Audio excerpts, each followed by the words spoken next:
Muy buenas noches. Ustedes Buenas me, noches, profesor. don Patricio, Buenas noches. Constanza, sí, bien. Hola, buenas noches. Natalia, Buenas noches. Diana, buenas noches. Karim me hace reír con su personaje acá, ¿no? Está bueno mi avatar. Me me iba a hacer uno yo también, me gustó. Alguien quiere entrar, parece, Jessy, ya. Bueno, tal como habíamos acordado con nuestras delegadas, con el curso, y de forma de cerrar los contenidos de la cátedra del sábado 4, ¿ya? Es que vamos hoy día, ¿cierto? De manera eh, diligente, ¿cierto? Rápida, ¿ya? Aunque no le hace, digamos, ¿ya? Vamos a ver, ¿cierto? La denominada famosa, ¿cierto? Escuela de Frankfurt, ¿ya? ¿El PPT se ve bien en pantalla? Sí, profe. Sí, profe. Sí, sí, se ve bien. Perfecto, ¿ya? Bueno, eh, entrando en materia, la denominada Escuela de Frankfurt, o el denominado, ¿cierto?, Instituto de Estudios Sociales, que nació en esa ciudad alemana en el año 23, ¿ya? 1923, en plena República de Weimar, ¿ya? 10 años antes de la llegada de Hitler al poder, ¿ya? Eh, ha tenido una importancia contundente porque, como vamos a ver, ¿ya? A pesar de que se trata de una escuela que se reclama tributaria del pensamiento de Marx, del pensamiento de Freud, ¿ya? Del pensamiento de autores clásicos, realmente, digamos, todos sus puntos de vista con los diferentes autores destacados que tiene, ¿ya? Yo diría, es con la excepción de Habermas, ¿ya? Que el último además que está vivo, ¿ya? Eh, el resto realmente es una postura social tremendamente crítica, ¿ya? Crítica de todos los aspectos de su tiempo, pero particularmente crítica de un tema que siempre resaltamos en las universidades, en los colegios, donde estamos, ¿cierto? Que se llama ilustración, ¿ya? La ilustración, ¿cierto? Que trajo la razón, que trajo el desarrollo, eso, ya aparecieron ¿cierto? Todos los autores importantes. Bueno, tal vez el centro de la crítica, ¿ya? Mm, el núcleo central que va a movilizar, ¿cierto?, a este grupo de sociólogos, filósofos, psicólogos, ¿ya?, antropólogos, nucleados en el Instituto de Frankfurt, va a ser como punto de partida eh, la crítica a este movimiento llamado Ilustración, ¿ya? Que fue un movimiento que podríamos decir, siguiendo siguiendo la escuela de Frankfurt, que nos puso un nuevo Dios, el Dios razón, o la diosa razón, ¿ya? Y a los ojos de estos pensadores del siglo XX, la razón también va a generar grandes problemas, la razón eficiente va a hacer muy contradictoria con lo que ellos van a llamar los intereses emancipatorios, libertarios, ¿cierto?, de mejores condiciones de vida de los seres humanos, ¿ya? Vamos a revisar, ¿cierto?, dije yo, a 6 de los autores más conocidos y más destacados, ¿ya? Y lo vamos a hacer básicamente, ¿cierto?, con un criterio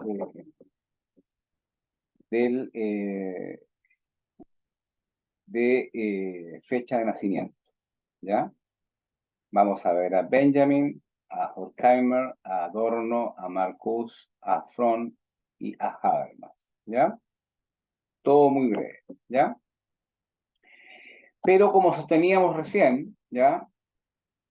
Si hay un libro, si hay una obra que va a ser señera, que va a ser simbólica, que va a tratar todos los temas, que va a levantar todas las alarmas, que podríamos decir que va a sintetizar de alguna manera, sin quererlo, por supuesto, todo el pensamiento de la Escuela de Frankfurt, va a ser este libro que escribieron en forma conjunta Matt Horkheimer y Theodor Adorno, que por primera vez salió en fotocopias ya en 1944 y que fue ya definitivamente impreso después de la Segunda Guerra Mundial en 1947 y que lleva por título Dialéctica de la Ilustración, ¿ya? Y como ustedes ya han estudiado varias cosas, entre ellas a Hegel, ¿ya? El concepto de dialéctica ahí no es casual, ¿ya? Están diciendo que la ilustración tiene, ¿cierto?, contradicciones internas, ¿ya? Que la razón, ¿ya?, puede ser muy importante al crear ciencia, técnica, tecnología y progreso, pero también puede ser tremenda negativa al utilizar esa tecnología, esa ciencia y el progreso en contra de los seres humanos o para profundizar sus situaciones de dominio, de esclavitud, ¿cierto?, de condiciones infrahumanas de vida, ¿ya? De hecho, digamos, los frankfurtianos, ¿ya?, en general y en este libro, van a criticar los 3 sistemas políticos, ¿ya?, que tuvieron su auge en el siglo XX, ¿ya? Y a los 3 los van a acusar de lo mismo, digamos, ¿cierto? De hijos de la Ilustración, ¿ya? De sistemas plenamente racionales, ¿ya? Pero que, pero que los 3, ¿cierto?, provocaron grandes problemas, grandes sufrimientos para los seres humanos. El comunismo stalinista, ¿cierto?, que en nombre del proletariado, ¿cierto?, se tiene que soportar una dictadura como la de Stalin, que cercena, ¿cierto?, libertades básicas de los seres humanos, ¿ya? El fascismo, en sus versiones alemanas, ¿cierto?, italianas, algunos dicen española, que yo tengo mis dudas, ¿ya?, rumanas, austriacas, ¿ya? Y el liberalismo, ¿ya? Los 3 hijos de la razón, hijos de la ilustración, que de varias formas han colaborado, ¿cierto?, al dominio, a la esclavitud y al mal pasar de millones de seres humanos que han tenido que soportar esos sistemas, ¿ya? Esa es un poco, en general, la postura de la Escuela de Frankfurt, ¿ya? Es una postura, digamos, que no se le escapa a nadie. Alguien diría, ¿cierto?, el lenguaje coloquial, aquí no queda títere con cabeza, ¿ya? Es decir, no es que porque sean medio marxista o freudiano, no. Es decir, es realmente, y como es conocida, una escuela de pensamiento crítico, ¿ya? Y pone, ¿cierto?, al mismo nivel, ¿ya?, por ejemplo, ¿cierto?, a los tres sistemas políticos más importantes de la primera mitad del siglo XX y, por supuesto, luego al sistema capitalista, ¿ya? Lo dan vuelta, ¿ya? Con todos los problemas que tiene, ¿ya? Así que, si a alguien le interesara la escuela de Frankfurt, ¿ya? Para algo mayor, porque de todas las escuelas que vamos a ver, tal vez sea la que esté más ligada a la psicología, ¿ya? Sobre todo a la psicología de masas, ¿ya? Esta es como es la obra central. De hecho, muchas cosas de las que yo diga ahora, de las que diga en adelante, van a estar, ¿cierto?, centradas en esta obra, más allá que yo he escogido, ¿cierto?, por autor un par de obras eh, relevantes, pero la matriz, ¿ya?, lo que se va a repetir como razón instrumental, ¿ya?, como efecto no emancipador, como dominio, como cultura de masa, como industria cultural, ¿ya?, como relaciones de interés, van a estar contenidos, ¿cierto?, en esta obra dialéctica de ilustración, y todas las otras obras van a ser un poco, ¿cierto?, van a ser eco de esta, ¿cierto?, que fue escrita por dos, ¿ya?, de los más importantes representantes del pensamiento frankfurtiano, ¿ya? Ahí hay una definición sobre, digamos, este instituto de investigación social, para que ustedes lo puedan ver, una definición simple, ¿ya? Me quedo con algo que vamos a comenzar a ir relevando lentamente en la asignatura a partir de esta unidad 2 en adelante, ¿cierto? El concepto de trabajar y usar teorías interdisciplinarias, ¿ya? Uno de los primeros ejemplos de trabajo interdisciplinario, es decir, dar cuenta, en este caso, de la realidad social desde varios prismas, sociología, filosofía, psicología, antropología, ya, economía, es justamente, ¿cierto?, la escuela de Frankfurt. Y siempre interdisciplinariamente desde una perspectiva crítica y haciendo énfasis en un tema que nosotros vamos a ir considerando cada vez más central, ¿ya? El tema cultural. ¿Cómo es esto? ¿Ya? ¿Cómo es? Ningún sistema político, ningún sistema económico, ningún sistema tecnológico, por muy fuerte, por muy interesante, por muy relevante que sea, se va a imponer por sí mismo, es decir, por la política, por la economía o por la tecnología, sino que va a requerir de un aparato cultural. Esa es una expresión totalmente Frankfurt, de un aparato cultural que tiene que estar como caja de resonancia detrás, mandando inputs todo el tiempo, inputs, para que vaya entrando, ¿ya? Para que vaya permeando las conciencias de los millones, los miles de seres humanos pasivos que reciben estos mensajes y que lentamente los van incorporando y van siendo partes de un engranaje mucho mayor, ¿ya? Hoy día tal vez para ustedes les sea más simple entender esta postura de Frankfurt con las redes sociales. Cuando ellos hicieron esta crítica no existían las redes sociales, ¿ya? Hoy día las tenemos a la vista. Y cuando uno usa redes sociales, ¿ya? Cuando uno usa YouTube, usa Facebook, usa Snapchat, usa Instagram u otra red social, permanente uno está siendo bombardeado con algún tipo de, digamos, cierto, marketing, propaganda permanente y recontra permanente que finalmente logra que muchas personas, muchos individuos, muchas personas de a pie, siguiendo a Frankfurt, ¿cierto? Muchos nadie,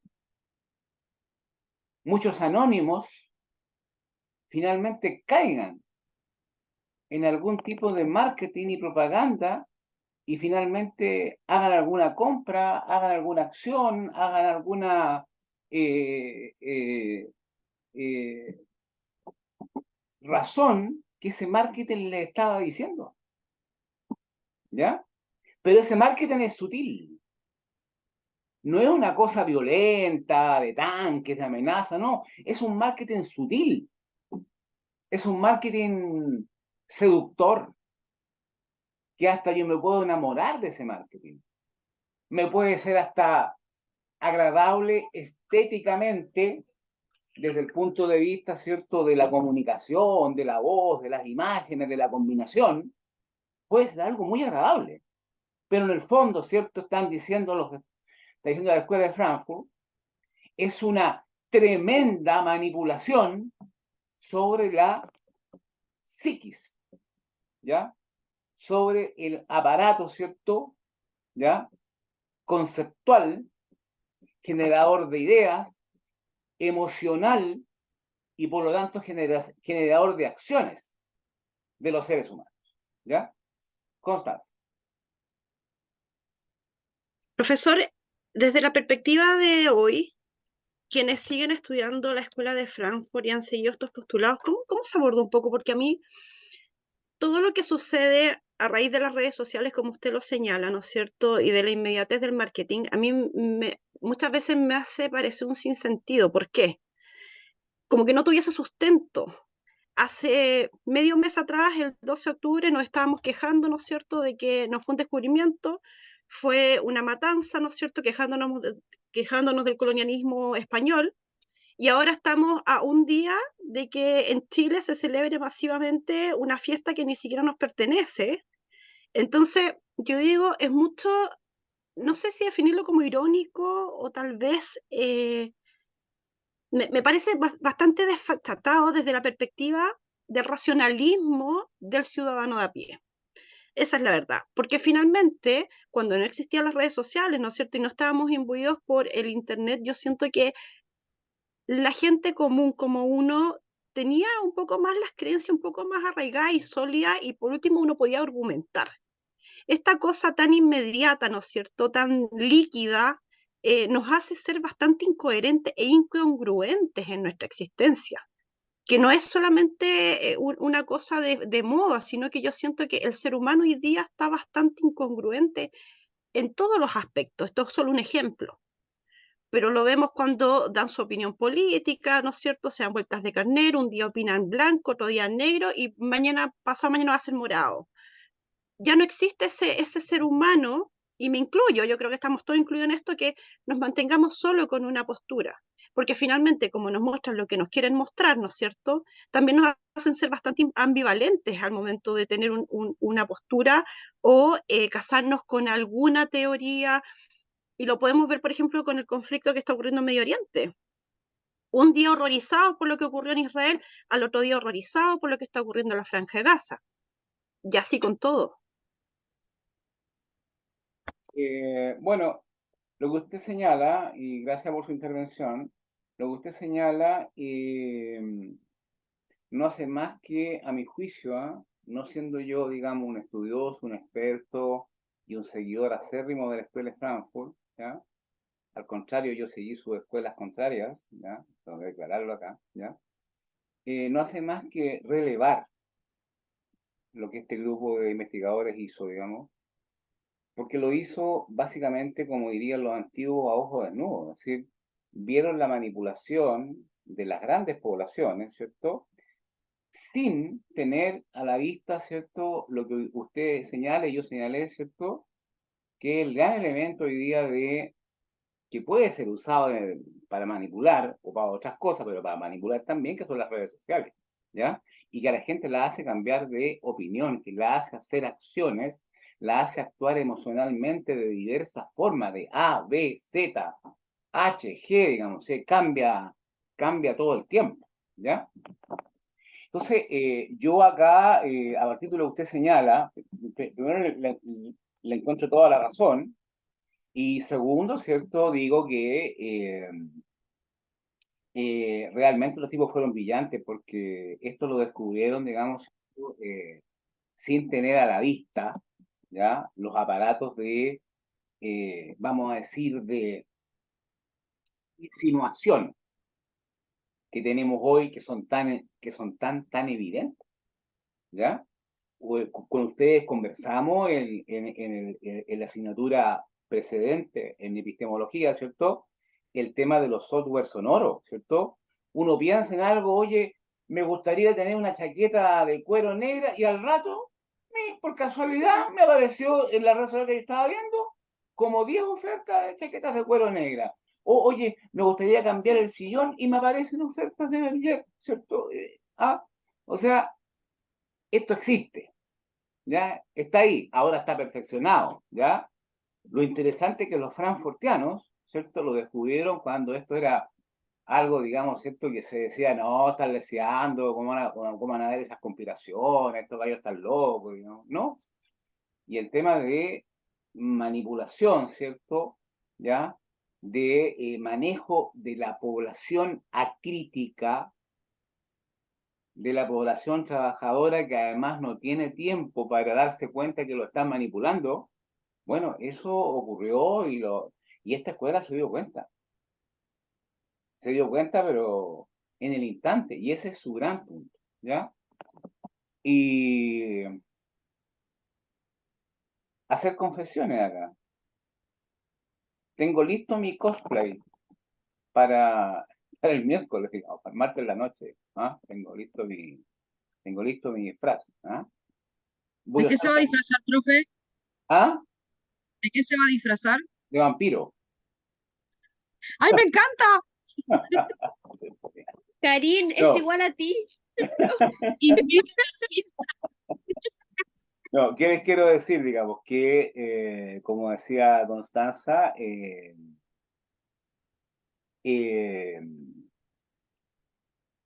hemos sido tan permeables a esto, ¿ya?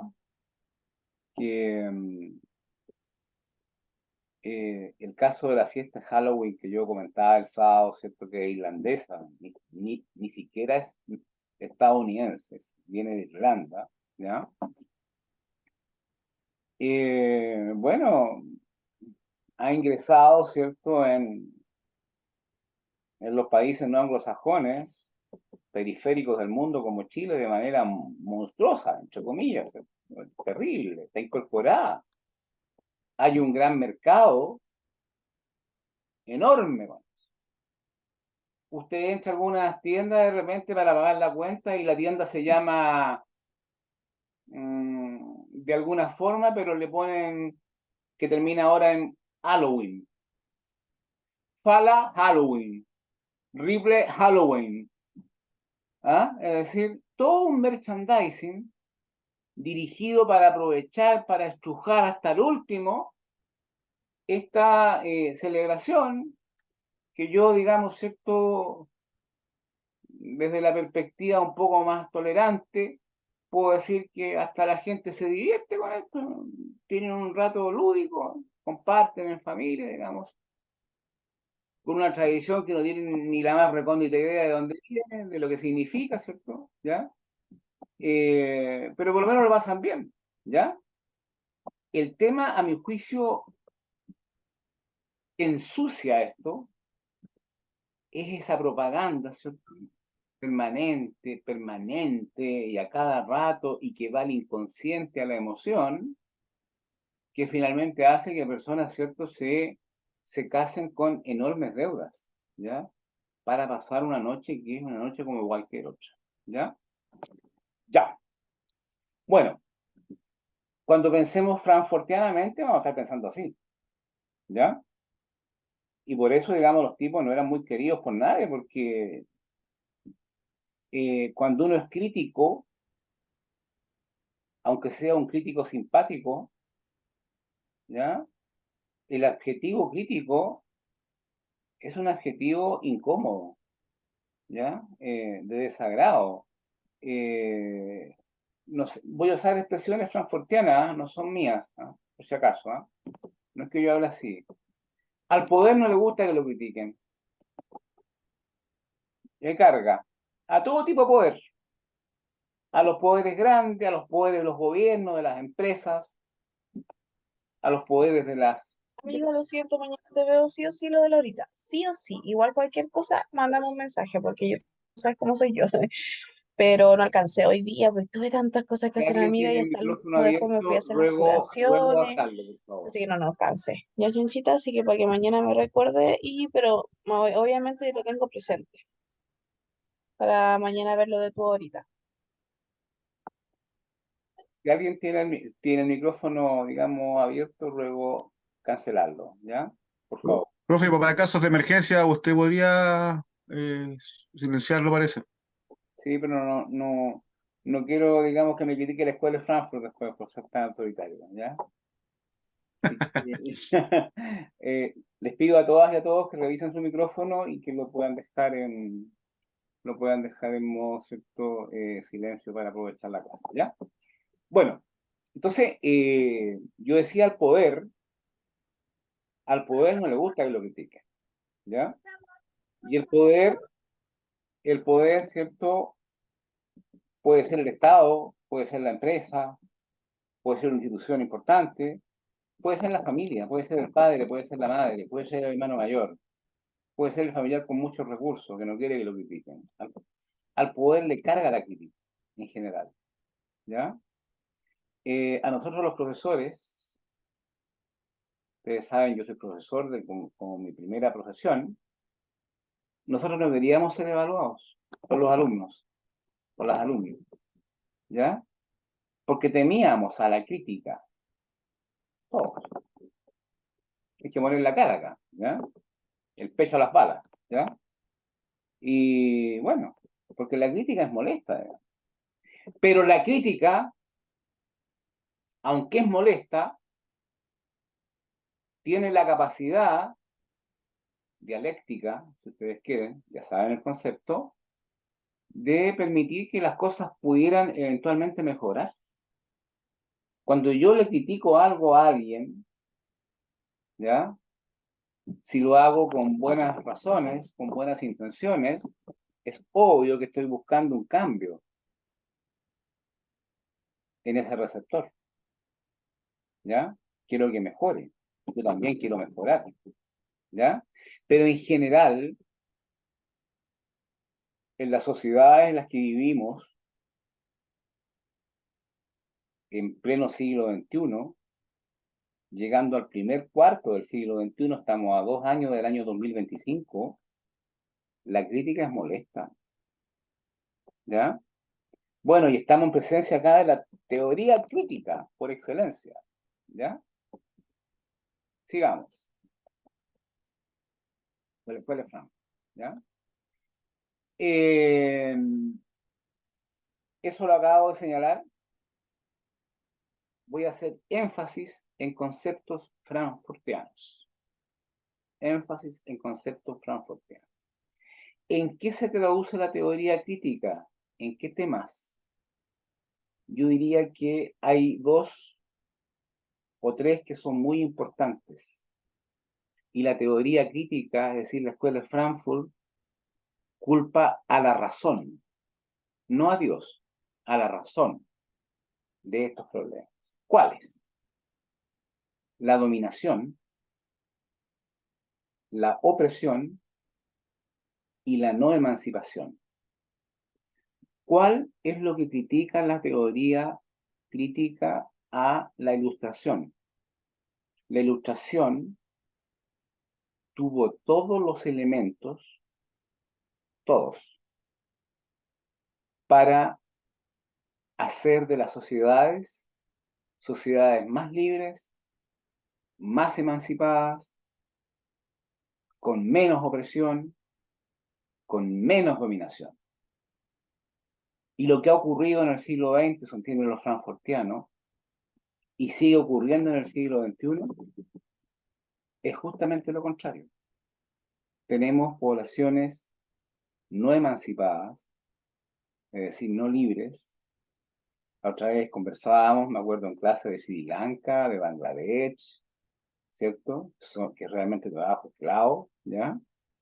Conversábamos de todas las formas de opresión que existen al interior de las sociedades y de todas las formas de dominación, ¿ya?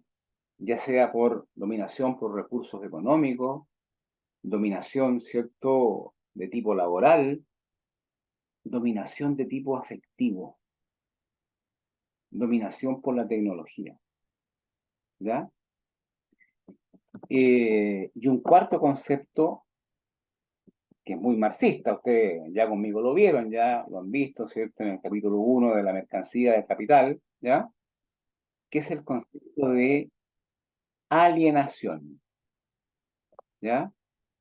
La escuela de Frankfurt le va a hacer mucho sentido el concepto de Marx de alienación, que un poco acaba de tocar, ¿cierto?, de manera muy fuerte, ¿cierto?, Constanza, ¿ya?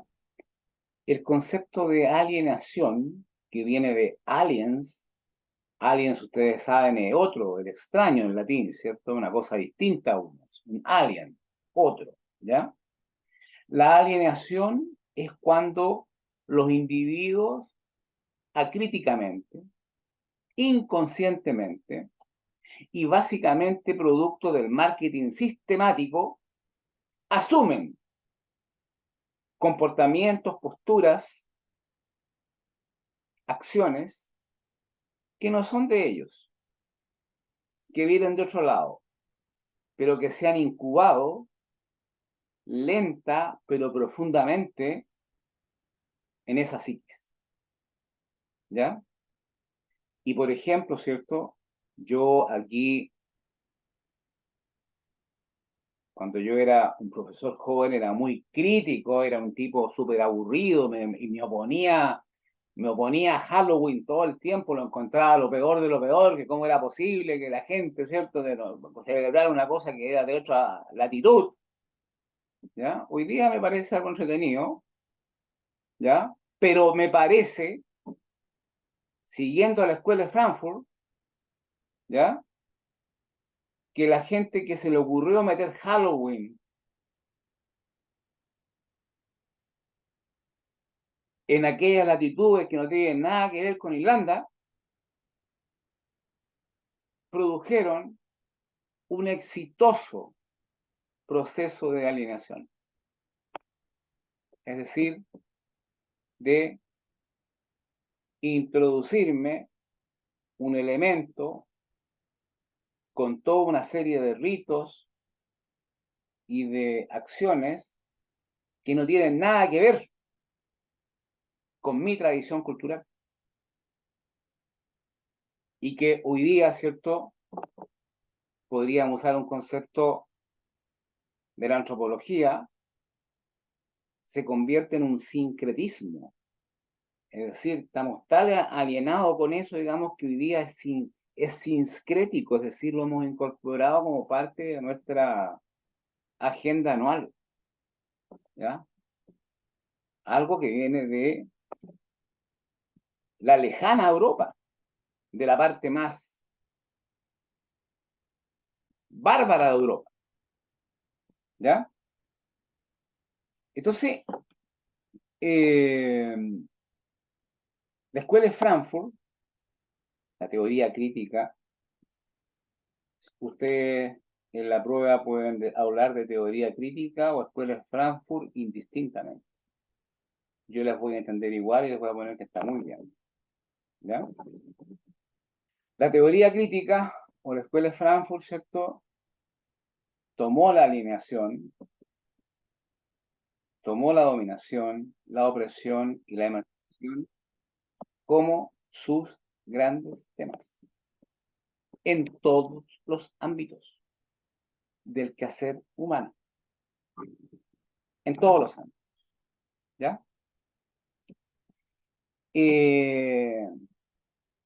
Insisto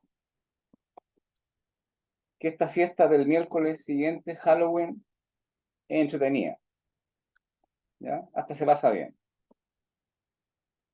Pero hay una alienación más peligrosa que Halloween y de la que somos inconscientes todo el tiempo.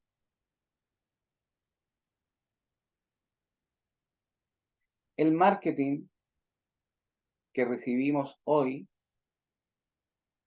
es un marketing que apela a la emocionalidad.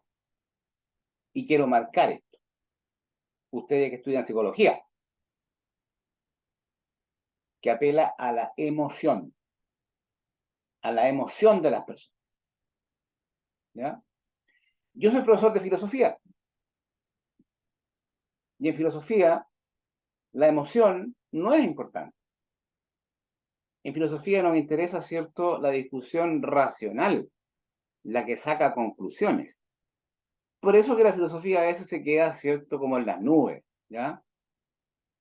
Discutiendo entre argumentos.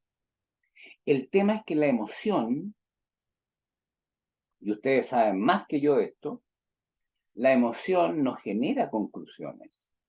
La emoción genera acciones. La emoción me mueve. La emoción me lleva a hacer cosas. La emoción me lleva a comprar algo para darme el gusto de tenerlo.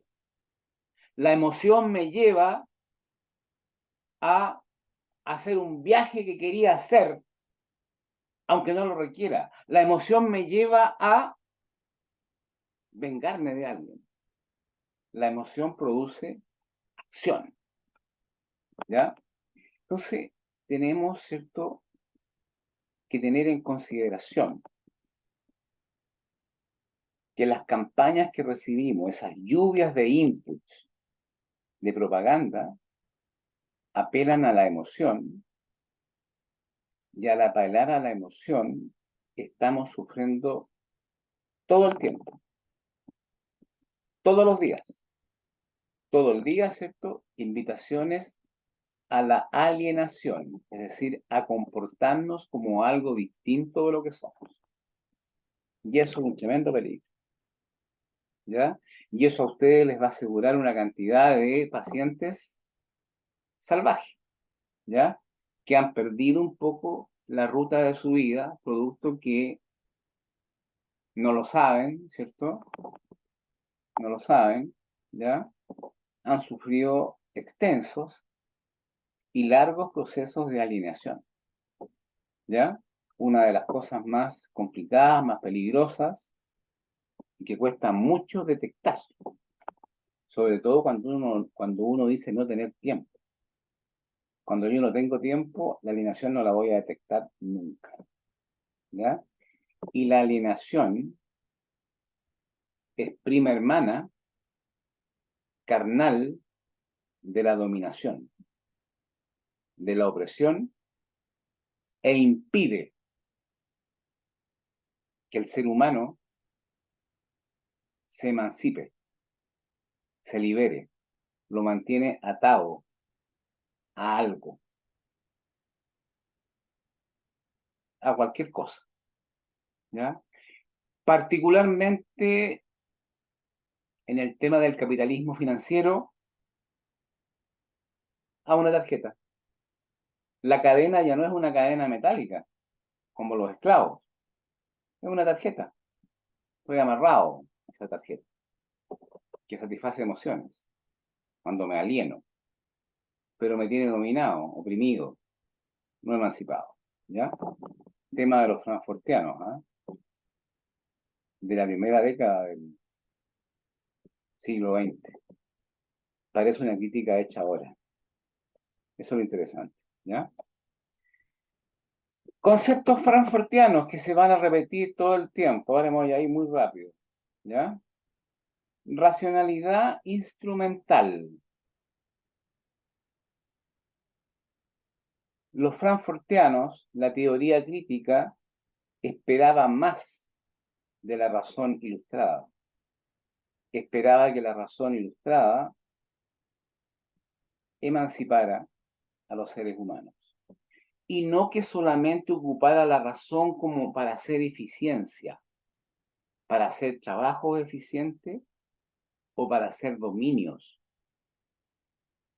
o exterminios eficientes de seres humanos.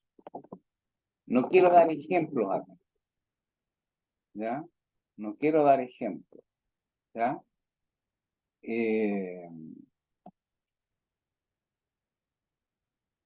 Pero un ejemplo de eficiencia racional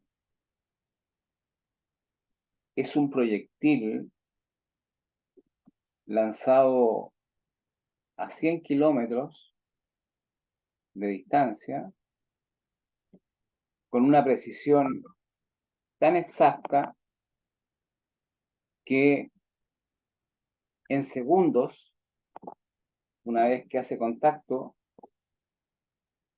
destruye y aniquila un hospital de albergados. Eso es inteligencia, eso es la razón instrumental aplicada. Es una cosa, digamos, interesante, pero es malvada.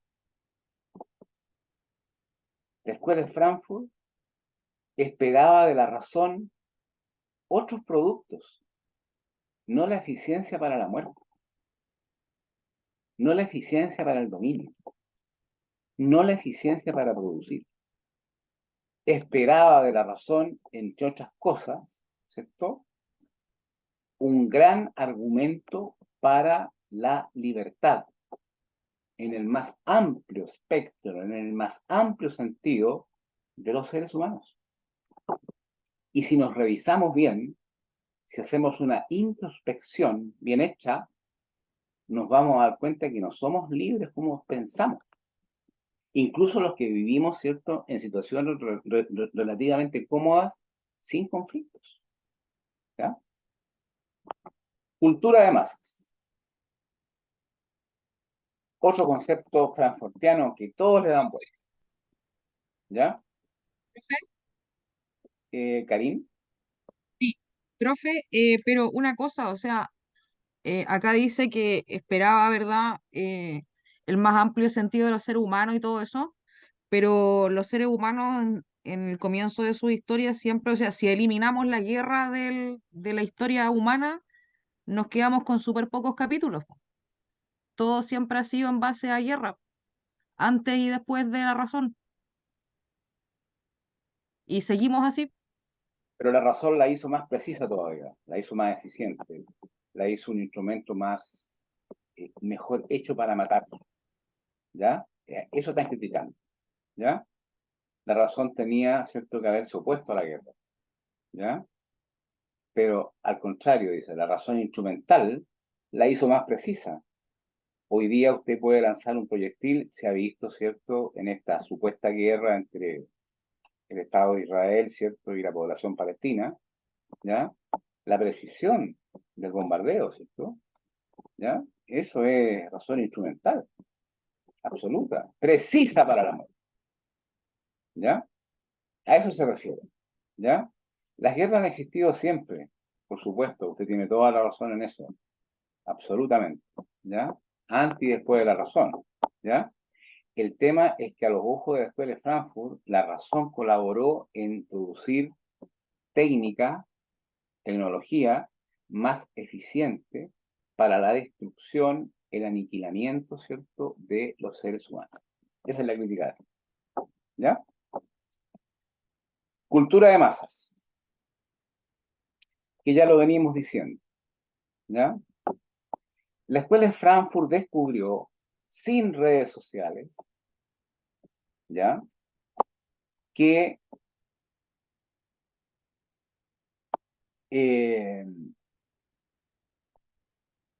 todo régimen social, político, necesita, más allá de su acción permanente, requiere, ¿cierto?, una caja de resonancia que vaya plasmando por la buena, ¿cierto? Por el convencimiento, ese sistema político o económico, ¿ya?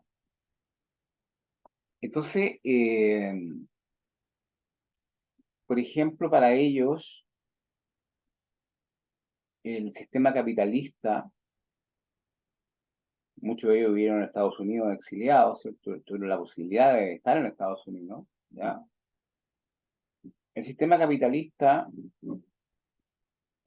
ofrece muchas cosas a los seres humanos, muchas cosas placenteras. Le ofrece la posibilidad de adquirir cosas, ¿cierto? De comprar cosas, de tener bienes, ¿ya? Si ustedes quieren en base al esfuerzo y todo ese discurso, está bien. Es así. Pero la escuela de Frankfurt descubrió un tema. El sistema capitalista, por ejemplo, no se mantiene solamente por ser sistema capitalista, sino que requiere un coro, un aparato de resonancia que viene, ¿cierto?, dado a través del uso de la cultura masiva, de la cultura de masas. Por ejemplo, ¿en qué? En el cine. Y en el cine se daban películas en Hollywood, en la época dorada de Hollywood, hoy es Netflix, ¿ya? Hollywood no existe hoy día, existe Netflix, ¿ya?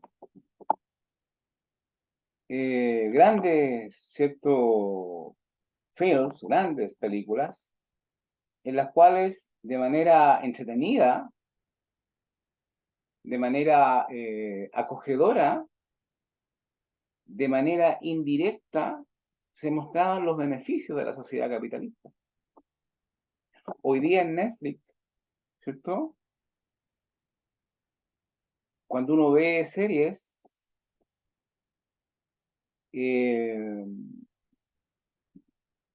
se perfilan enemigos de lo bueno, masivamente. ¿Quiénes son los enemigos de lo bueno?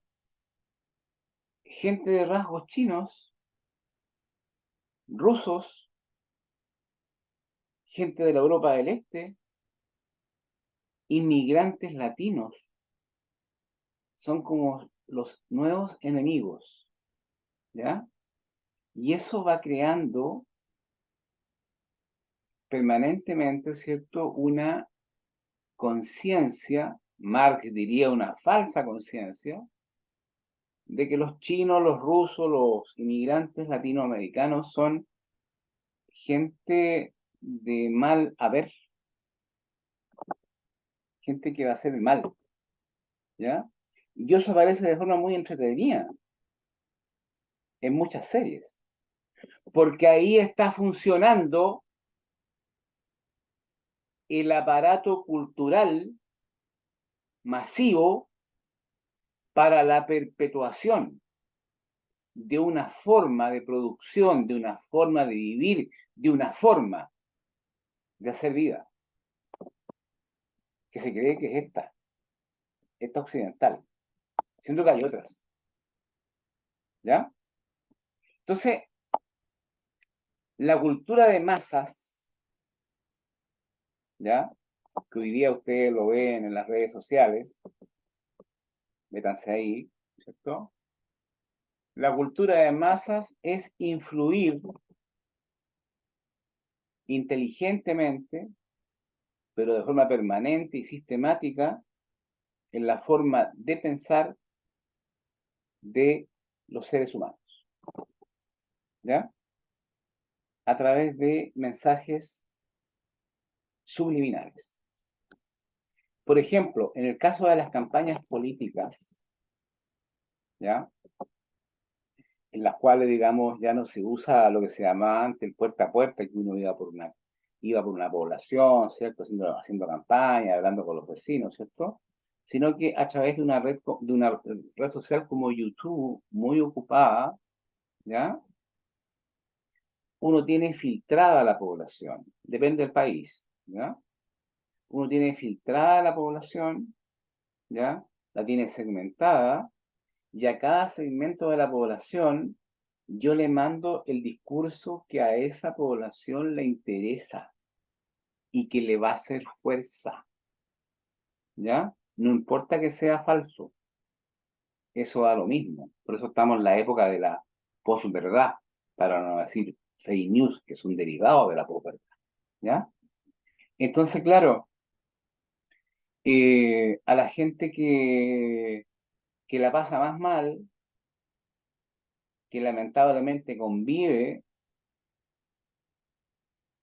con actos de incivilidades, de delincuencia, se le mandan discursos, ¿cierto?, en los cuales la delincuencia, si gana tal o cual persona, podría aumentar, que la inmigración podría aumentar, que tú podrías perder tu trabajo por la inmigración, ¿ya? Y etcétera, etcétera, etcétera. ¿Ah? Hay una propaganda de masas hoy día perfilada por sectores socioeconómicos culturales de la población. Cuando uno habla de quintiles o de siles, tengo a la población perfilada, ¿ya? Eh, Eso es, ¿cierto? Si ustedes quieren, la perfección milimétrica de la cultura de masas, ¿ya? Un tema que ya he tocado, que es de los temas de todos los autores frankfurtianos, es el tema de pasarle la cuenta a la razón ilustrada, ¿cierto? Para esta teoría crítica, la gran pega, la gran tarea de la razón, de los Kant, de los Hegel, de los Rousseau, de los Diderot, de los Voltaire, ¿cierto? Era la liberación de los individuos, ¿ya? Y la razón tiene el potencial emancipador, lo tiene, porque crea la ciencia, crea la tecnología, crea la técnica, que más allá de crear artefactos de guerra perfectos, también nos han permitido vivir 40 años más de lo que vivían, ¿cierto?, la gente en el siglo XIX. Es decir, tiene el potencial de la liberación, tiene el potencial de la emancipación. El tema es que no se hace, pudiendo hacerse. Entonces, una asignatura que la teoría crítica le enrostra a la ilustración y a la razón es que no ha cumplido con una de sus principales funciones, que era la emancipación de los seres humanos. Y los mantiene más bien en situaciones de dominios. Hoy, en el 2023, en general, bajo el dominio, ¿cierto?, del marketing. En su momento, en otros tiempos, fue bajo el dominio de las armas, de los tanques, de las cárceles, de las cámaras de gases, de los hornos crematorios, de los gulag, de que te llevaran, ¿cierto?, a vivir en lugares con 50 grados bajo cero. Hoy día esa brutalidad no ocurre, pero seguimos, ¿cierto?, no emancipados, esta vez con una opresión que es más inteligente, como yo decía al comienzo, es más cautivadora. Es más como una película vieja que vi yo, es más de atracción fatal, ¿ya? Pero está. Constanza. Profesor, esto me lleva a pensar que en definitiva jamás hemos salido tampoco del mito de la caverna. Y hoy día el mito de la caverna podemos asimilarlo a que son las redes sociales, las fake news, ¿no es cierto? Los algoritmos que nos escuchan en los celulares cuando te dice que me quiero comprar una chaqueta de cuero y a los 5 minutos me están bombardeando de esto. Pero también hay un tema que me hace mucho más sentido, que yo creo que viene más desde la perspectiva, bueno, psicológica, pero también antropológica, que es que el ser humano hoy día se acomoda a esta forma, ¿no es cierto?, de dominación del mito de la caverna y finalmente tampoco quiere salir de ahí. Y es como lo que yo comentaba en clase, cuando nos dicen, no, les van a quitar las segundas viviendas, les van a quitar la segunda vivienda, votemos rechazo. Y la gente se queda con que les van a quitar la segunda vivienda, hay que votar rechazo, sin siquiera haber ido a retirar una copia del proyecto de nueva constitución y darse el trabajo de leerlo o pedirle a alguien que le explique. Hay una cosa, ¿conoce usted una película que se llama Wall-E? Donde el ser humano se vuelve tan perezoso que pierde masa ósea. Yo siento que el ser humano hoy día es un poco como ese ser humano representado en esa película, cómodo, echado, conectado al internet, porque es incómodo salir de las redes sociales, es incómodo tratar de ver un poco más allá, porque finalmente también tenemos que hacernos una autocrítica de esa comodidad. Y como usted dice, a nadie le gusta la crítica y a nosotros tampoco nos gusta reconocernos y autocriticarnos. Es mucho más sencillo mantenernos en la comodidad que estamos, dejando que nos llenen de todo aquello que se cree que necesitamos. Correcto. Muy bien. Muy buen punto. Muy buen punto. Gracias, Constanza.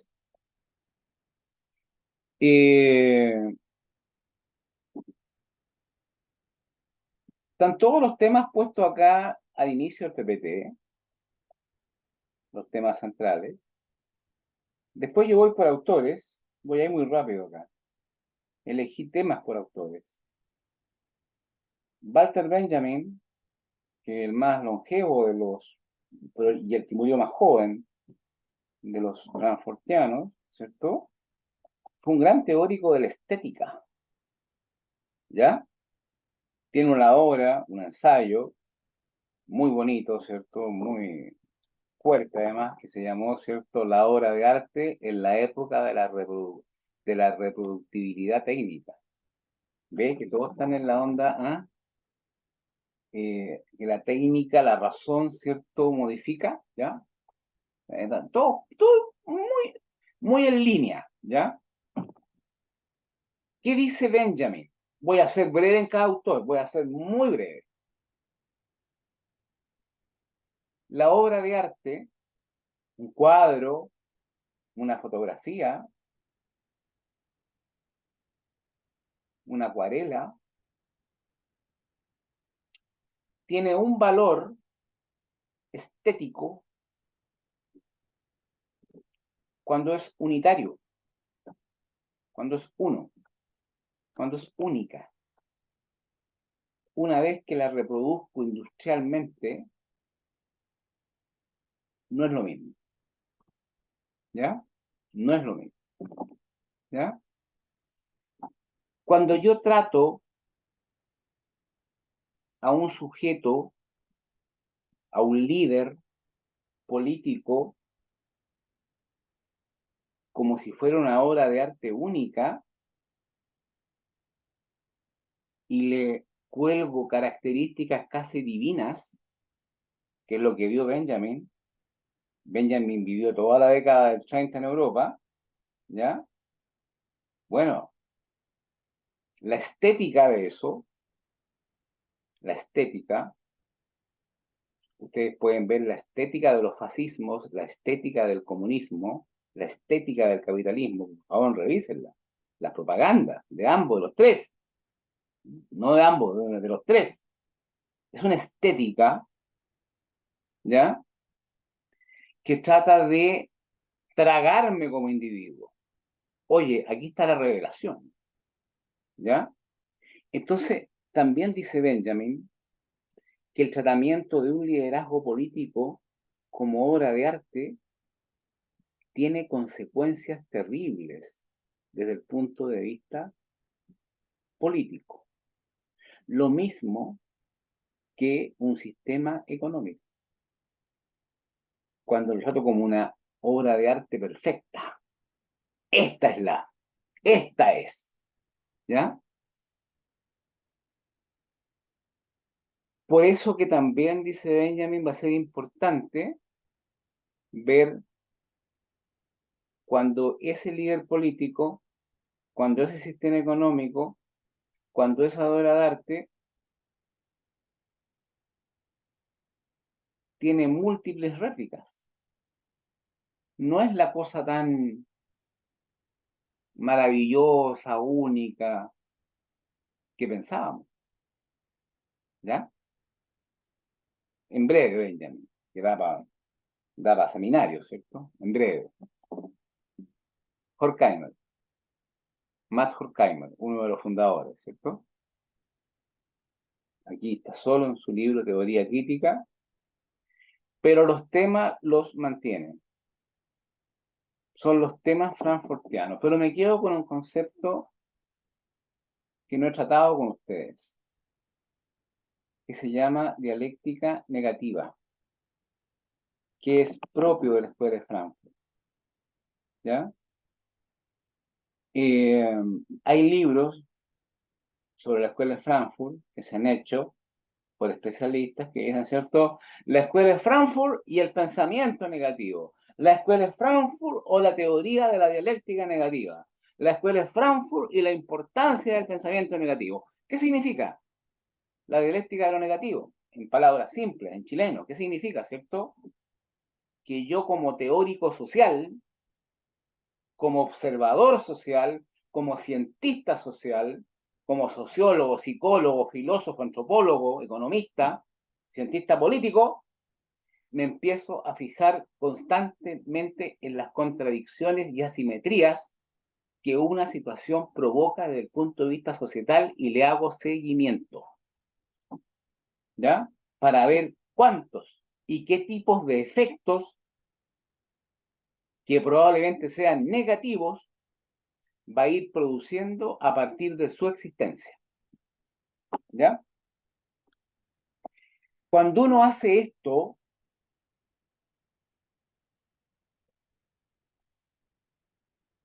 hay gente que esto le cae pésimo,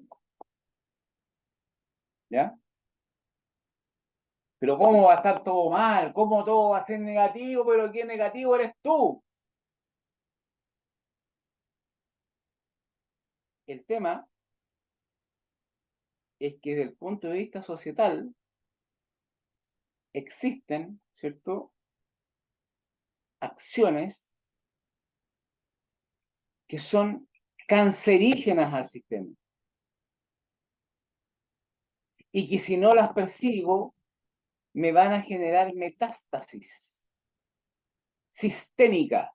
Estoy usando, ¿cierto?, para que vamos hablando ya en otro nivel, estoy usando, ¿cierto?, el esquema de Durkheim de la sociedad como órgano, ¿ya? Como un órgano biológico, ¿ya? El primer vendedor de droga, el primero, que no sabemos quién fue, ¿ya? Lo dejamos ser y generó y puso sus huevos como las serpientes, ¿ya? Y hoy día generó un imperio de la droga, no solo en Chile, ¿cierto? Eso generó, ¿cierto?, elementos negativos y negativos y más negativos y más negativos y más negativos, y de todo tipo y de toda índole. Por ejemplo,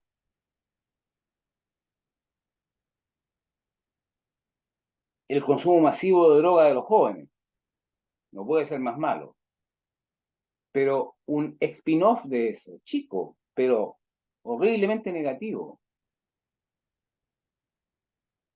Una mamá pobre que no puede tener en la casa ningún bien, nada, porque su hijo que está absorbido en la negatividad de la droga, le vende hasta el cepillo, el pelo, para comprar droga.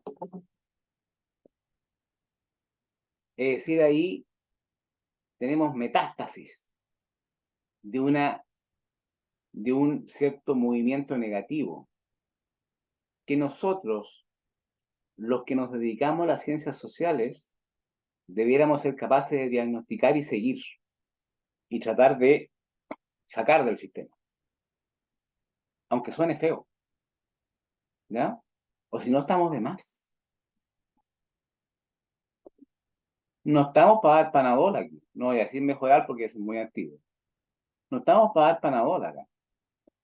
Que quita la fiebre, ¿cierto? Y que me alivia un rato, ¿no? Estamos para también hacer dialéctica negativa. Es decir, seguir un hilo conductor que está generando situaciones que son, ¿cierto?, llevaderas a múltiples acciones negativas, ¿ya? Horkheimer, Matt Horkheimer, uno de sus temas fue justamente, ¿cierto?, el seguir los elementos más perniciosos, ¿cierto?, en este caso del sistema capitalista, ¿ya? Me voy cambiando rápido, ¿ah? Theodor Adorno, uno de los autores más difíciles de leer. Yo tuve una influencia de Theodor Adorno a través de mi maestro, del ex doctor en filosofía, ex alcalde, ex diputado, don Rodrigo González, que fue alumno de Adorno, ¿ya? Yo tuve influencia directa de Adorno a través de Rodrigo, ¿ya? Y el tema de Adorno, así como el de Horkheimer fue de la dialéctica negativa, el tema de Adorno es un tema que yo ya he repetido acá. Dominación no por las armas, no con los tanques, no con que me van a ir a buscar a la casa a las 3 de la mañana y me van a llevar secuestrado y me van a hacer desaparecer en el mar. Dominación a través de la cultura de masas. Dominación a través de que soy incapaz de pensar. Dominación a que estoy trabajando mucho, llego cansado y no tengo la capacidad intelectual, porque estoy agotado de tener una conversación, de tener un cabildeo que me haga decir, la estoy jodiendo. Y sigo, y sigo, y sigo en lo mismo. Hasta que un día el cuerpo no se levanta más. Y fui toda la vida un alienado. Toda la vida me dejé llevar inconscientemente por lo que me llegaba como input, que estamos llenos. Me creé un estereotipo de belleza. Me creé un estereotipo de crecimiento. Me creé un estereotipo de bienestar. Y me convertí en un esclavo. En un esclavo voluntario, consciente. Y se me pasó la vida. ¿A cuánto les pasa eso?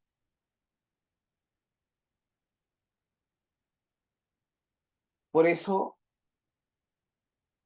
estimadas amigas y amigos, a esta altura del partido ya, aunque todavía no cumplimos un año, pero tenemos una relación tan cercana a nosotros, ¿ya? Eh, los que estudiamos ciencias sociales, yo por eso la otra vez a ustedes les pedí perdón por yo haber estudiado filosofía, somos los privilegiados, porque podemos ver cosas que el resto de la gente nunca las va a ver, porque son tan evidentes que no las van a ver. Por eso tenía razón ahí, ¿cierto? Antoine de Saint-Exupéry, ¿cierto? Que lo importante, lo evidente es invisible, ¿ya? A la vista, ¿ya? Pero los que estudiamos estas cosas y lo hacemos seriamente, ¿cierto? Podemos detectar, ¿ya? Como que tuviéramos, ¿cierto? Un microscopio para detectar, ¿cierto? Lo que Adorno, lo que Horkheimer llama la dialéctica negativa, ¿cierto? Y lo que Adorno denomina, ¿cierto?, los mensajes subliminales de la cultura de masas, ¿ya? Pongo un ejemplo con Adorno.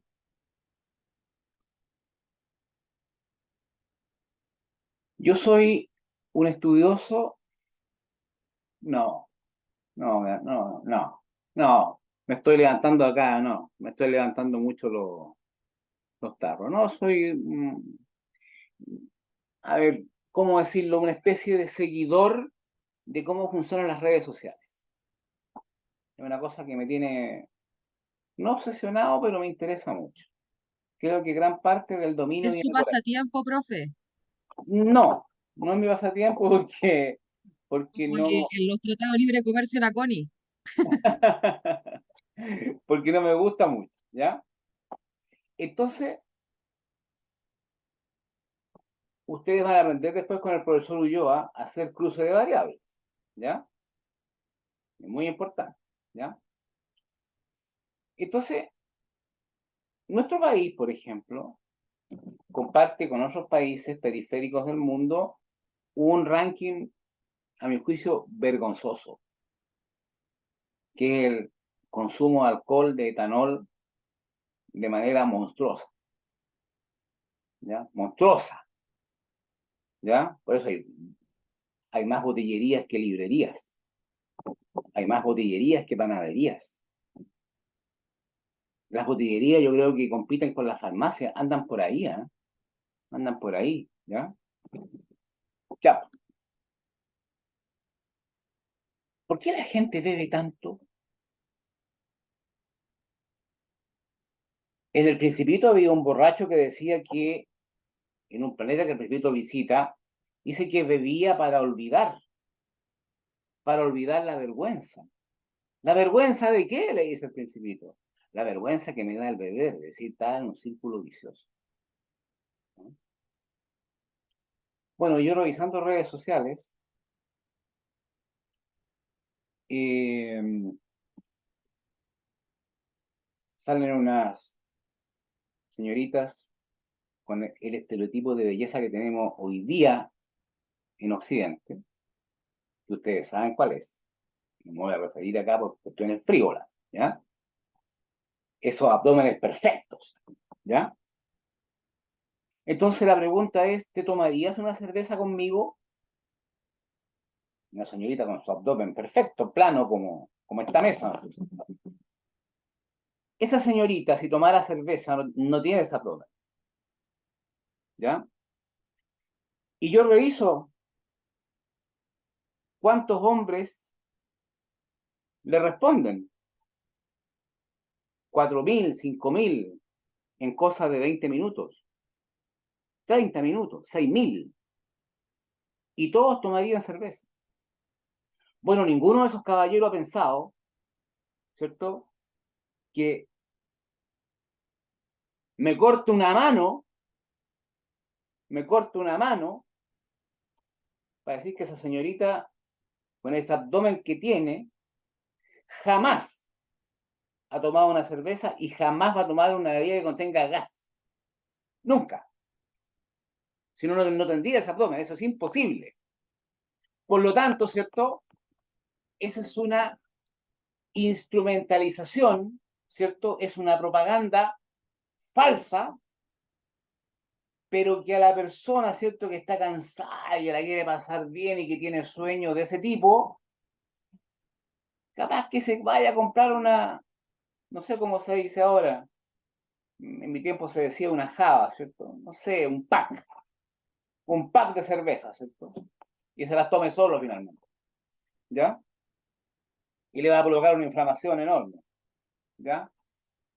Y va a estar lejos, seguramente, de conocer a una señorita así. Bueno, esa es la cultura de masa. Esa es la cultura de masas. Así funciona, ¿ya? Pero para darse cuenta hay que ser consciente. Lo malo es que las poblaciones en estas cosas suelen ser inconscientes. ¿Por qué? Porque están muy cansados de trabajar, quieren romper la rutina, no les da tiempo para pensar. Ese es pega de nosotros, de nosotras, ¿ya? Adorno. Me paso rápido a Marcuse, el gran libro, El hombre unidimensional. Marcuse fue excomulgado por el Papa, ¿cierto? Por propagar, ¿cierto?, el amor libre, ¿ya? Excomulgado, ¿ya? Me quedo con un solo concepto de Marcuse, porque el resto se repite con los temas frankfurtianos, ¿ya? Y es para que ustedes lo mediten. Marcuse hizo su vida académica en los Estados Unidos, ¿ya? Es decir, lo hizo en el sistema capitalista más importante del mundo, en el más exitoso, ¿ya? ¿Qué descubrió Marcuse como teórico social? Que el sistema capitalista también criticó el comunismo soviético por si acaso, ¿eh? En la misma lógica, igual, ¿ya? El sistema capitalista hace que los individuos tengan solamente una visión, como los caballos. Mirar solamente un plano de la realidad, no para el lado, no para el otro, no para arriba, no para abajo y menos para atrás. Entonces me genera un hombre-mujer, unidireccional, que cree que su mundo, que sus problemas particulares, que su familia, que su separación, que sus hijos, que su pega, es el mundo completo. Es otra forma que tiene Marcuse de decir alienación. Por supuesto, un sujeto no crítico. El hombre unidimensional, la mujer unidimensional es un sujeto no crítico, por supuesto. Tiene que seguir ahí, ¿cierto? Como Sísifo. ¿Se acuerdan de Sísifo? De la piedra, ¿se acuerdan o no? Tiene que seguir y echarle para adelante, ¿no? Y no importa lo que pase, ¿ya? Y echarle, ¿no? ¿Ya? Es una condena. Es una condena permanente. Ahora, uno lo cruza con la lógica del capitalismo, ¿ya? Y el capitalismo, y esto no es una crítica, es una descripción, porque yo le he dicho, yo no soy anticapitalista, pero es una descripción. El capitalismo necesita de personas unidimensionales. ¿Para qué? Para que adquieran los productos nuevos. Obvio. Para que cambien el auto cada 3 años, que cambien el teléfono, para que cambien todas las cosas. ¿Ya? Obviamente. No requiere gente crítica. No le sirve para nada, es un problema la crítica. La unidimensionalidad sí, digamos, ¿cierto? ¿Ya? Me arranco al último. No, al penúltimo. Eric Fromm. Eric Fromm es colega de ustedes, psicólogo, ¿ya? A diferencia de los anteriores. Y el problema de Eric Fromm, en un libro fantástico que se llama El miedo a la libertad, es una exquisitez del libro, ¿ya? Tiene un problema que va a ser muy propio de ustedes, digamos.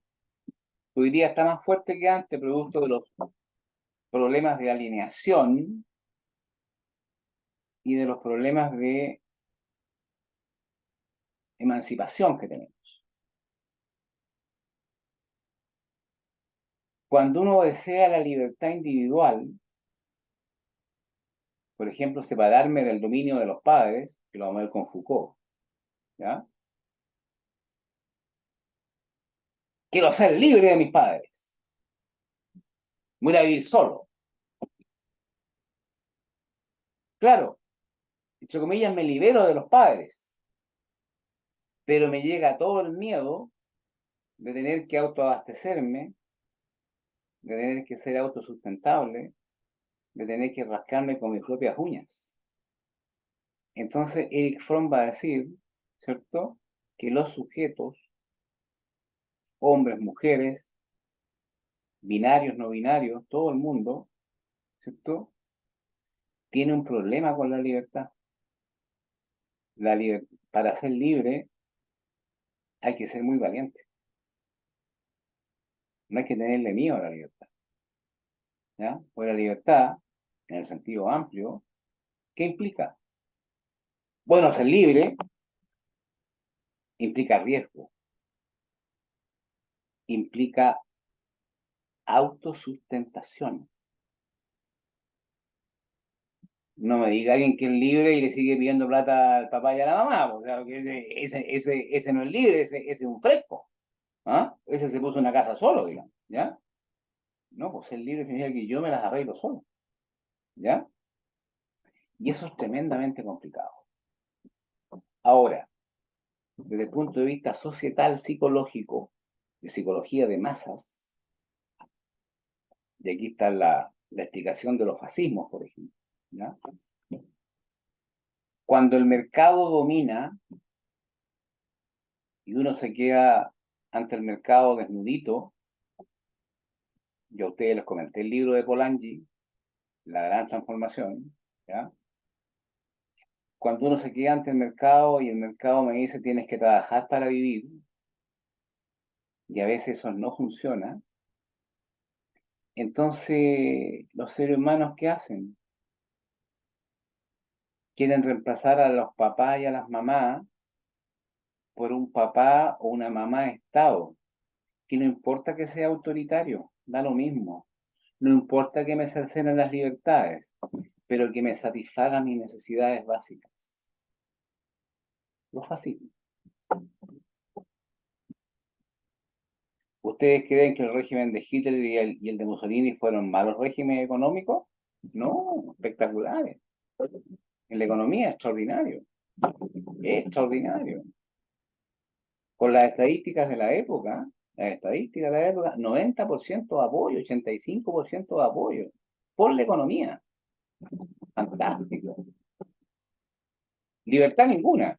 ¿A quién le importaba la libertad? A nadie. Esa es la contradicción que encuentra Eric Fromm. Y le llama, ¿cierto?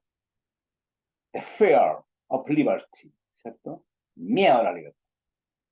¿Ya? Porque la libertad tiene eso. Es contradictoria. Es dialéctica. ¿Ya? Y cierro con Habermas. Habermas está vivo, 94 años, ¿ya? El último frankfurtiano, ¿ya? De la segunda generación, ¿ya? Profesor, disculpe, ¿Mm? ¿le puedo hacer una consulta? Cuando hablamos de este miedo a la libertad, lo podemos asemejar también a la popularidad que hay en ciertos sectores de las religiones, que de una u otra manera el hombre tiene este temor de ser libre y por eso necesita que alguien lo esté guiando y diciendo todo el tiempo lo que está bien, lo que está mal, lo que debe y no debe hacer. Querida Constanza, como usted, yo sé que ha leído mucho Foucault, eso lo vamos a Me ver encanta. con la imagen del pastor que lleva las ovejas. La imagen, Perfecto. la imagen del pastor que conduce la oveja con el báculo es muy cómoda. Sí, Y ser oveja es muy sí. cómodo. Yo hasta hecho de media hora me gustaría ser oveja de nuevo. Es más Mm, cómodo. ¿Ah? Ahora tengo que ver todo solo. ¿Ya? Si ser oveja es lo más cómodo que hay. Si también no le quitemos el mérito. ¿Ah? Ser conducido, pues, es súper cómodo, digamos. ¿Ya? Lo vamos a ver con Foucault, ¿ah? Obvio. ok, ¿Ah? Yo sé que usted lo leído, así que por eso me hace la pregunta. ¿Ya? sí. Habermas. Habermas, yo diría que es el menos crítico. Habermas, Jürgen Habermas, que tiene unos libros que son terribles, que a mí me lo hicieron leer, Teoría de la Acción Comunicativa, que ni les cuento las que pasé, las noches que me pasé en vela con Teoría de la Acción Comunicativa. ¿Ya? El tema de Habermas, asumiendo todos los temas de Frankfurt. Habermas asume todos los temas de Frankfurt. La emancipación, la libertad de los individuos, ¿cierto? La libertad real, ¿ya? La razón como liberadora, es decir, el tipo de un heredero de la escuela de Frankfurt, total. Pero el gran tema de Habermas, que tiene que ver con la acción comunicativa, es un tema hoy día muy discutible, que se llama consenso. Consenso, en latín se dice consensus, es decir, que yo obtengo la venia del otro o de las otras o de los otros para llegar a un acuerdo, que es distinto de la palabra disenso, que significa que no estoy de acuerdo. Entonces, el gran tema de Habermas, que en mi opinión, como simple profesor, en mi opinión lo separa un poquito de Frankfurt, ¿cierto? Bueno, además de segunda generación, digamos, está lejos de los padres fundadores, de Benjamin, de Adorno, de Horkheimer, ¿cierto? Su tema es cómo lograr los consensos en las sociedades, ¿cierto?, capitalistas avanzadas, en las cuales, ¿qué ocurre? Como dice uno de sus libros menos famosos, pero que es un gran libro, que se llama Conocimiento e Interés. ¿Cómo lograr los consensos cuando hay conocimientos y sobre todo, y marco esto, sobre todo, hay tantos intereses que son divergentes? Para no decir de manera marxista, contradictorios, derechamente. Su teoría es una teoría del consenso, pero teniendo claro que la sociedad es un cúmulo de intereses contrapuestos. ¿Ya?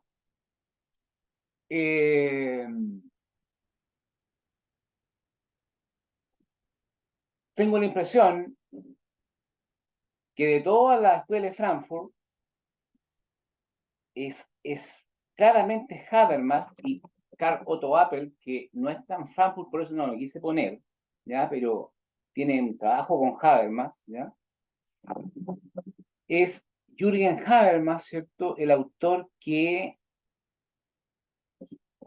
quiere entrar en diálogo con todo eso que la escuela de Frankfurt consideró como bastardo prácticamente, ¿ya? Quiere entrar en un diálogo, en un acuerdo con la razón instrumental, quiere entrar en diálogo, en un acuerdo con esa razón que no emancipa, para buscar, ¿cierto?, posibilidades de que esa razón vaya caminando hacia lograr ciertos grados de emancipación, ¿ya? Es decir, estaríamos ante un pensador con lo gigante que es, ¿cierto?, que le podríamos llamar coloquialmente como políticamente correcto, ¿ya? Habermas tuvo unas discusiones muy importantes con Joseph Ratzinger, Benedicto XVI, en un libro, ¿cierto?, se llama Razón y Religión, ¿ya?, sobre estos temas. Tuvo una discusión muy larga con Popper sobre estos temas, ¿ya? Es decir, es un pensador de talla mundial, frankfurtiano, pero que ha, ¿cierto?, intentado buscar este famoso elemento que a veces nos gusta mucho y que se llama consenso. El consenso tiene una dificultad que se le echó en cara a Habermas una mujer que se llama Chantal Mouffe, una gran cientista política vigente, viva hoy día, ¿ya? El consenso significa que estamos todos de acuerdo y puede significar, ¿cierto?, que si hay consenso, ¿para qué queremos competir en democracia entonces? Si nos vamos a poner de acuerdo antes. Es decir, el consenso mata lo que se llama hoy día la fase agonal de agonía. Ustedes saben que agonía significa lucha en griego, agón, ¿cierto? La fase agonal de la democracia, ¿ya? Pero Habermas, ¿cierto?, ha estado en esto, ¿ya? Sus obras, que son monumentales, ¿ya? Dificilísimas de leer, ni les cuento, traten de leerla nomás, teoría de la acción comunicativa, la primera página, ¿ya? Su tema ha sido, y no hay que menospreciarlo, la búsqueda del consenso. Otros dicen la búsqueda de los acuerdos. Yo voy a decir consenso, siendo estricto con Habermas. Y compartiendo lo de la Chantal Mouffe, que el consenso le quita densidad a la lucha democrática. Ahí está la escuela de Frankfurt en simple. ¿Ya? Lo demás lo ven ustedes. Don Rodrigo, le doy la palabra y le agradezco su obsequio el otro día. Ha tenido puros buenos comentarios, ¿no? Así que parece que le vamos a encargar permanentemente. Don Rodrigo, buenas noches. Gracias, buenas noches. Muy buena Gusto mano, ser tiene muy buena mano, don Rodrigo. lo que hay, humildemente. Y compañeros también ahí lo han probado. Muy bien. Profesor, bueno, en base a eso mismo de la democracia, hoy está en boga la frase, la palabra desde SOA Bachelet, el tema del gobierno ciudadano, gobierno que no es tal, y está basado en esto. Lo conversaba con amigos, el tema del consenso, el diálogo, el acuerdo, busca eso, pero no es real porque en lo concreto, si no lo tenemos como un desarrollo que viene desde las bases, desde las juntas de vecinos, desde las universidades, desde un proceso en donde no el 50 más uno, que puede ser, que es la mitad más uno, que no necesariamente es lo correcto, que es la democracia en la que vivimos, pero usted, bueno, siempre dice finalmente que van a pasar 20, 30, 40 años, y no solo usted, sino también Harari dice también lo mismo, que en 20 años más nuestro mundo va a ser otro, pero finalmente lo relaciono con eso, entendiendo que en el desarrollo cognitivo y acuerdo, ¿cierto? Como en el conflicto de diario, desde la familia hasta un grupo de una salida de terreno, en donde realmente la recta razón, como menciona, o el proceso cognitivo de desarrollo, de entendimiento, de acuerdo, está sobre imponer la mitad más uno. Eso quería comentarlo, y con la frase eso del gobierno ciudadano. Muchas gracias, don Rodrigo. A Muchas usted, gracias. profesor. Muy Gracias pertinente igual el comentario, sobre todo en la perspectiva de Habermas. Voy a dejar de grabar para decir un par de cosas.